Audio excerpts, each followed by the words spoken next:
least in this day and age, where we're at right now, just building great technology. And I'm not saying other brokerages or other networks don't have great technology, but that alone isn't enough. It's not a field of dreams type scenario where, if those of you have seen it, the big phrase that if you build it, they will come. And there's a lot more that goes into building a successful brokerage. But I think the point here is that it can't just be the technology. I think the technology is great. Like I just showed DLCG, how they went up and to the right. And I think technology is part of that story, but I don't know if it's the main part of their story. They do a lot of the other kind of fundamental. I mean, they've been doing this for decades, right? So they kind of have all these things figured out at the brokerage level, and then they've laid on the technology, which has allowed them to kind of boost up. Hello, everyone. Welcome back to another episode of Mortgage Tech Talks. This week is going to be an industry update. We haven't done one of these in a while, but I'm excited about this one. There's actually, coming in, I was like, hey, summer is going to be slow, but there are some pretty hard-hitting stories here that I'm pretty excited about. All of them actually are kind of revamps or revisits of old stories that we talked about where, hey, this is happening. I'm curious how it's going to end up.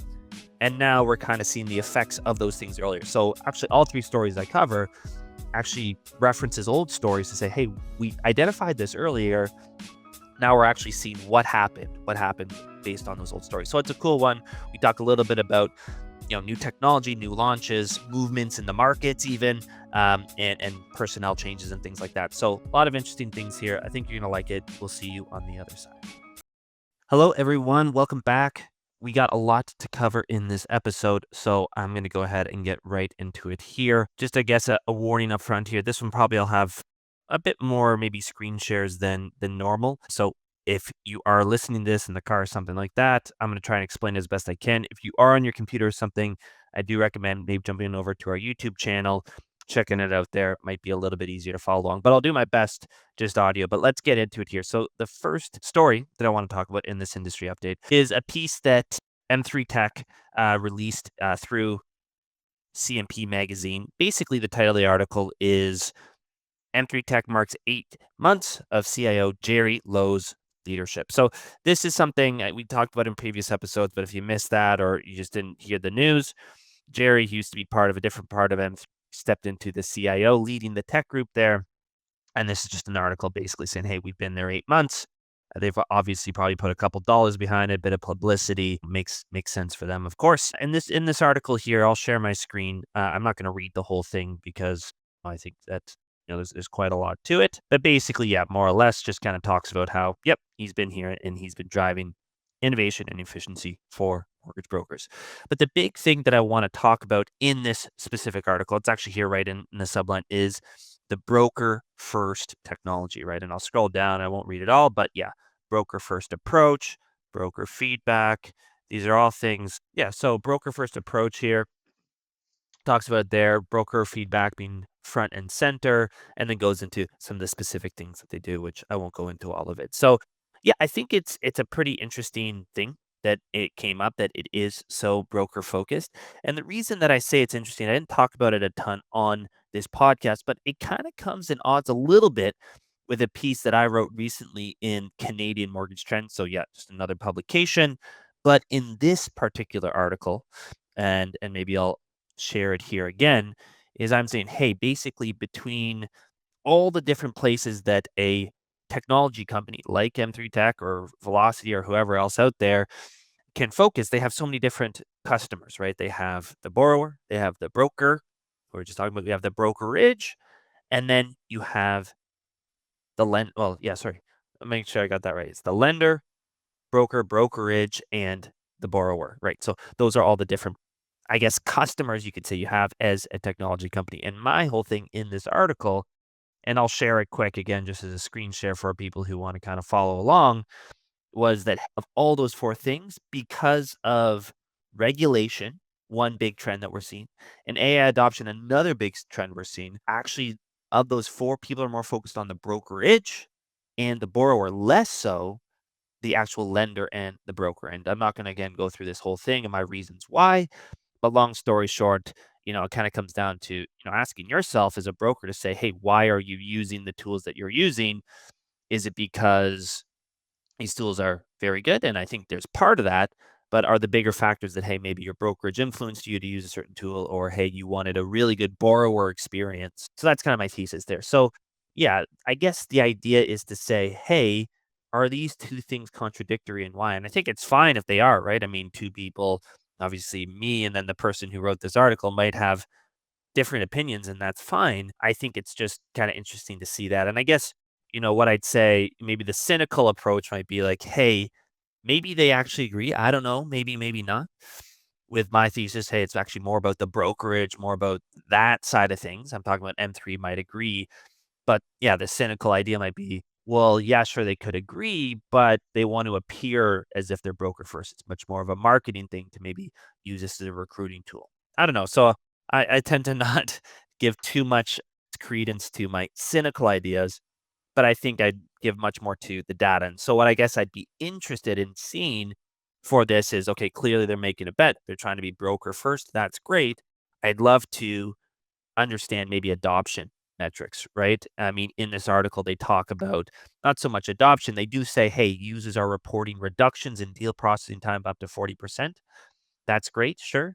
But I think what's really kind of where the rubber hits the road, so to speak, is who's actually using it. Is adoption going up? Is more volume going through these different platforms? And I think it's really interesting to look, obviously, in the M3 network, because that's the first place. But also, I think the true test is how much are brokers using it outside of the network, right? And I think that that's where the broker first approach really is put to the test, I guess you could say, where there's nothing else influencing them. They just have to choose, or they're choosing a platform simply because it's a great experience for them as a broker. So maybe there is adoption.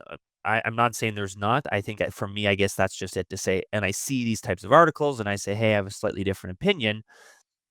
I wanna see those numbers. I wanna see how it actually plays out, and then if there is, like I said, I trust the data more than maybe my cynical take on things. So, I'd love to see that data. So I'm gonna keep my ear to the ground to see how it actually plays out, because I think it's a very interesting thing of where are these different platforms focusing, or where should they focus, right? In terms of their ideal customer and what are they building for? Are they building for brokers, or are they building more for broker owners, right? And again, I think time will tell, but it's something that I'm following closely. Okay, next story here. This one, maybe some people have it on the radar. Others might just say, not even at all. It's not even something that I think about. But Pineapple Financial, it's another brokerage. They are basically on the New York Stock Exchange. Well, they were, and I'll get into all those details there, but basically on the stock exchange yesterday. And here's the article here. They were up, and I want to get the number right because it's a big number, 180% today, right? So they've almost tripled the value on their stock exchange just today, just in a day. And this was July 23rd. And I'm filming this on July 24th. And, when you're listening to this, maybe a week later. But point being, they had a huge surge in the value of their company just in the past day, right? So, I mean, first and foremost, I think I'll just kind of say, great for them, happy for them. It's obviously a good thing for them to have their stock price triple like that. But the real question is, okay, let's dig into it. Let's see why this tripled and what's actually going on here. And when you do that digging, tells kind of a slightly different story. So basically, what happened is their stock price recently, I think it was in May ish, so 2 months ago, fell below the minimum threshold that they could actually be on the stock exchange. That's why I said, hey, they are, but not who they were. I don't know the right, I guess, verb to use there. But the point being is that they were on it. They were in the process of getting delisted, but now they're back on, and I'll tell you why they're back on in a second. But yeah, basically they were on for a bit, but they went to such a low value in terms of their stock price that the stock exchange was like, hey, you're too far below our threshold. We're gonna have to take you off. But why it surged and why it's so good, one of the reasons and what this article explains is that what they did is they consolidated their shares. So it's a fancy way to say they basically artificially increased their stock price. Kind of like, I don't know if people maybe have seen stock splits before, where it's like, hey, we have this stock, it's $1,000, but that's too pricey for people. So we're just gonna take the same ownership, but just instead of saying $1,000, we're gonna call it $100, and now it's a bit more accessible. That's a stock split. They did a reverse stock split. So they said, hey, we're just going to kind of do the opposite thing. We're going to do the opposite of what I just described. So you can completely do it. Ownership doesn't change, but it just, allows you to be above these thresholds. And people really like that because basically by being back on the exchange, it allows for more liquidity. allows them to, raise more money as they need to. They actually raised a little bit more money recently. So that's why I think the real reason why it was up so much, I think there was a lot of concerns about liquidity before. People say, no, are they going to be able to pay their bills? They're still running at a bit of a loss. But now, hey, they did this reverse stock split, this fancy financial thing. Now they're able to be back on the exchange, and that's going to give them liquidity to be able to keep going forward. And so that's the story there. Now, I think what is the so what with all of this? I mean, I think the so what is going back to kind of what I was just talking about here, which is to say, hey, a couple weeks ago, months ago, maybe we talked about the Pineapple One technology platform, and we did a whole review. If you haven't seen it, go back. We'll go into all the details, all the things. And honestly, I had a pretty positive review. I said, hey, they built some pretty cool stuff here, some pretty sophisticated technology, some things I was actually excited about to use. So I think they actually have very good technology for brokers. And again, they kind of took this broker first approach, right? Like we just talked about. So they went out and did it. But despite that, they're still kind of seeing this, I guess, long, and it has been kind of this long downward trend down to the right sort of thing. And I'll show you just exactly what I mean by this, just to give that context, right? So this is a kind of that down to the right trend that we saw, right? And that's kind of what I'm talking about, how they got kind of so low that the stock exchange started to say, hey, maybe you can actually be on it. And so, a lot of their stuff, and we've seen this with other companies maybe even leaving the industry, it is a tough market, right? There's no denying it. It's absolutely a tough market out there. But I would challenge it by saying, let's pull up, a leader in the space, DLC. Let's go over that same 3-year period, and we see much more of an up and to the right. So yes, it's definitely the market, but that's not the full story here. I think a little bit of the story, again, I'm going to bring it back to tech, and maybe I'm wrong, is that they did make a big bet on the technology everywhere. Even in some of these articles I'm looking up, a lot of the public statements are about their technology and what they've built and all this stuff. But despite all that, the economic performance might not reflect it, right? And because of that, that's why the stock is kind of going down and to the right. And so I think it's just an interesting thing again to look at and say, hey, this is a brokerage that took a big, big bet on technology, and it's not necessarily working out for them just yet. And maybe it will. I'm not saying it won't, but I think that's just it. They built really great technology, but still they're not maybe getting the adoption that they wanted to see, maybe, or maybe just it hasn't been as effective as a recruiting tool as they thought maybe it would be. And so I just think it's an interesting thing to say, hey, at least in this day and age, where we're at right now, just building great, great technology. And I'm not saying other brokerages or other networks don't have great technology, but I think, yeah, this Pineapple One, they spent a lot of money and they built some pretty cool stuff, but that alone isn't enough. It's not a field of dreams type scenario where, if those of you have seen it, the big phrase in that, if you build it, they will come. And it's about a baseball diamond.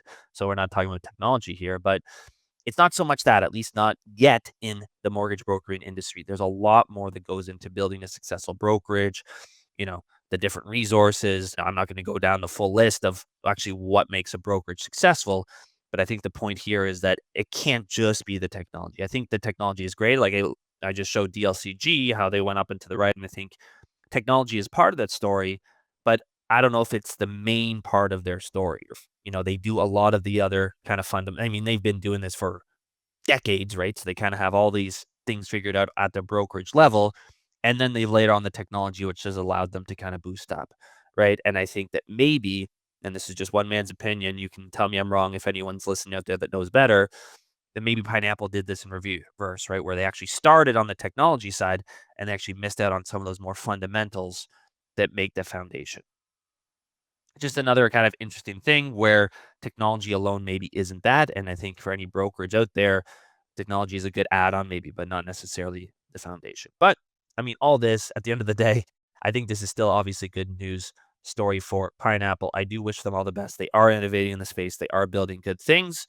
And I think more players in the space just mean more choice for people, and that's good. So hopefully with this reverse stock split, this fancy financial thing that they did, they're back on the exchange. They can get the liquidity. There are other pieces of good news in these articles I'm looking up. They are increasing the revenue and different things like that. So I think this could be a turnaround point for them, and that's great. But I think it's just worthwhile to kind of dissect it and say, how did we get here in the first place? Okay, the last story that I wanted to talk about here is, again, kind of I think all these stories actually is kind of reviving old stories that we've talked about in the past, but now with newer and a new spin on it.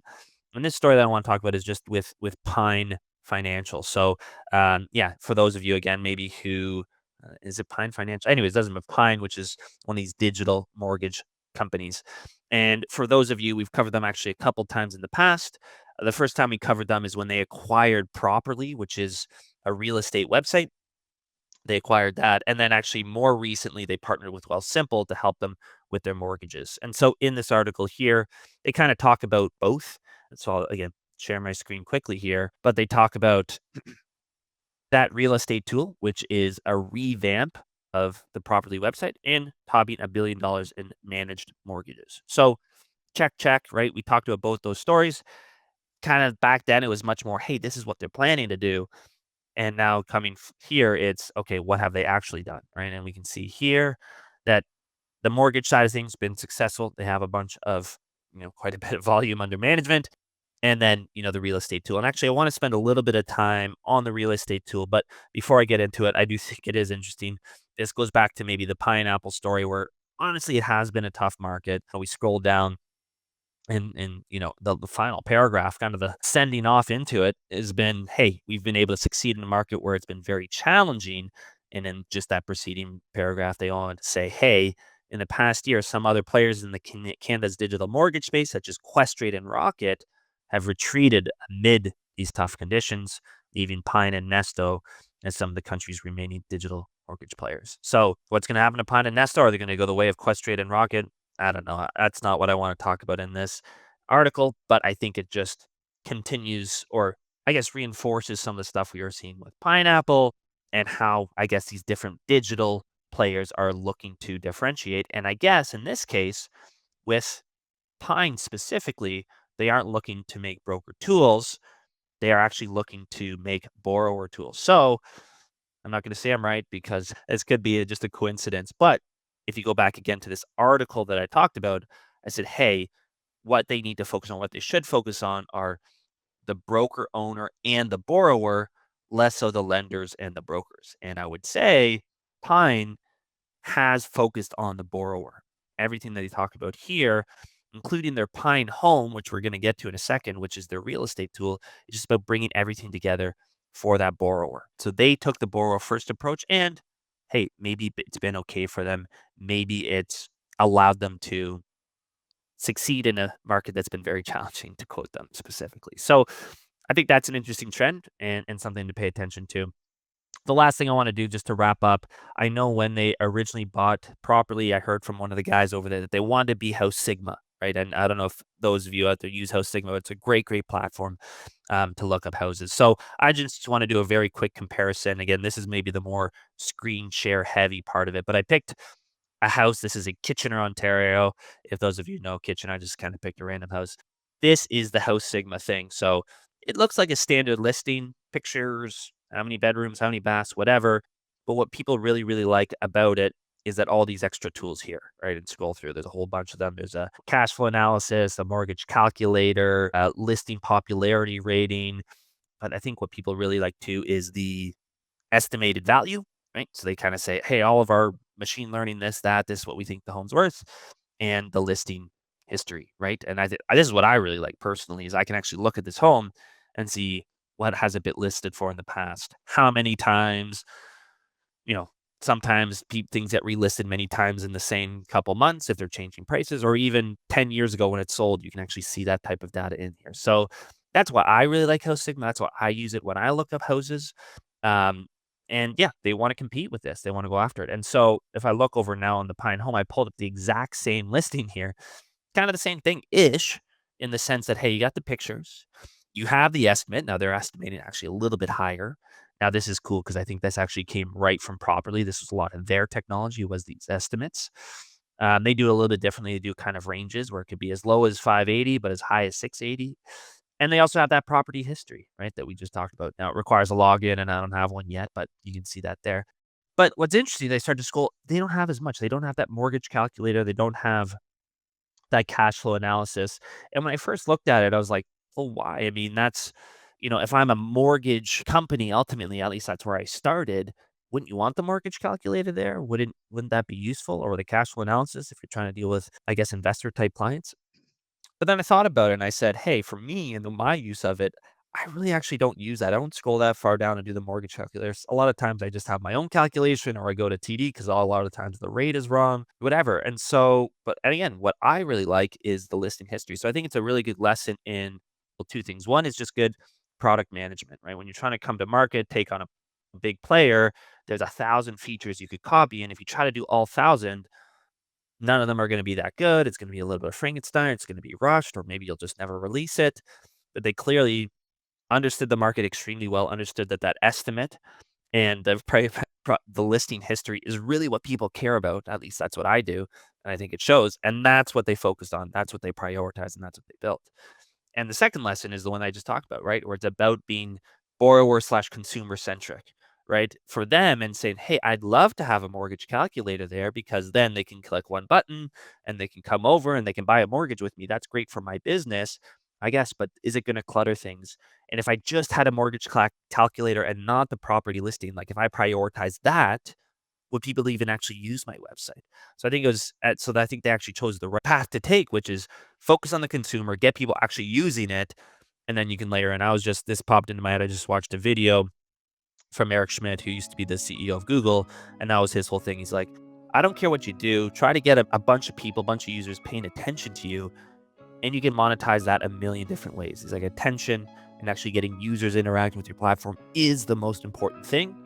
Everything else can be figured out afterwards, right? I think it was like, focus on the users, everything else will follow. I think that was his quote. And I think they did that exactly here. They focused on the users, what people care about, property history, this estimate thing, and all these other things, add-on, selling them a mortgage or whatever else, that'll follow, that will come. So I think they did a great job with that. So I'll leave it at that. A lot going on, obviously, this week, despite, the summer feeling like a slow, there are things constantly happening in the mortgage tech space. But I'll leave it there. If you enjoyed this episode, please do share it with your friends and family, and we'll see you next week.